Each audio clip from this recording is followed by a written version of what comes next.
Assalamualaikum.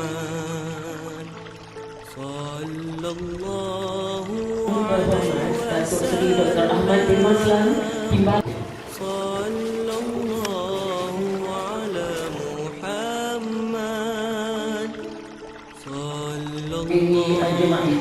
Allahumma salli ala nuril Muhammad, Allahumma salli ala ruhil Muhammad, Allahumma salli ala jasadi Muhammad. Ya Allah, ya Tuhan kami,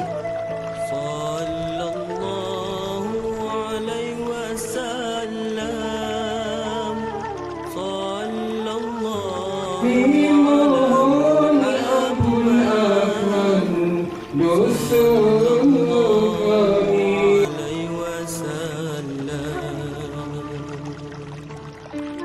Angin berhembus membawa harapan. Salam hormat warga Johor yang dirahmati selalu. Negeri berdaulat, payung kedaulatan.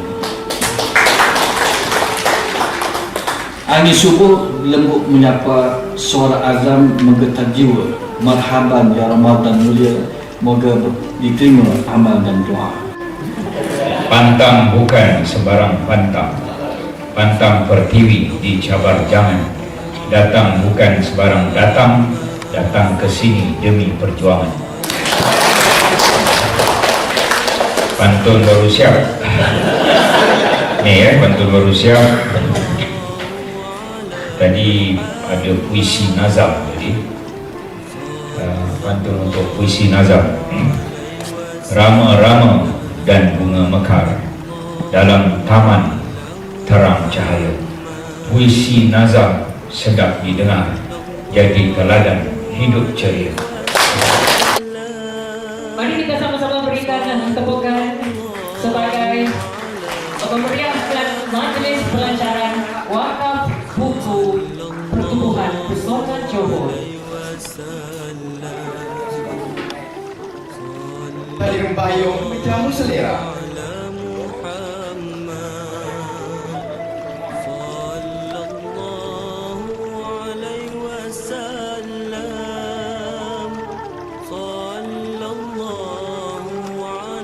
Seterusnya kepada yang berbahagia Datuk Adam bin Abdul Hamid, Wakil Presiden Persatuan Bekas Wakil Rakyat Negeri Johor dan juga ahli veteran Persatuan Penulis Johor.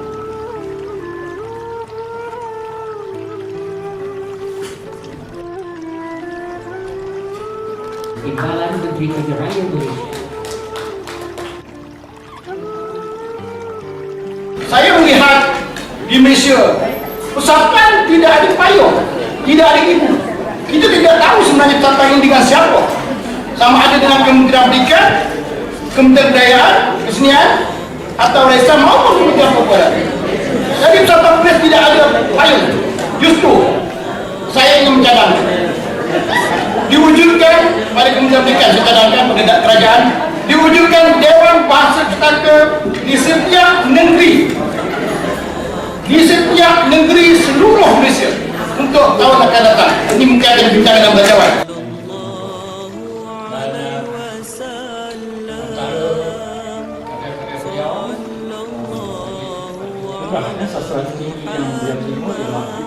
Assalamualaikum warahmatullahi wabarakatuh. Bismillahirrahmanirrahim. Sepenuh raga, rajin dan taat.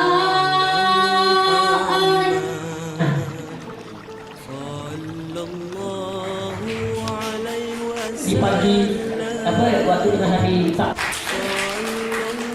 Terima kasih buat Dr. Pengarah Dewan Bahasa dan Pustaka Wilayah Selatan.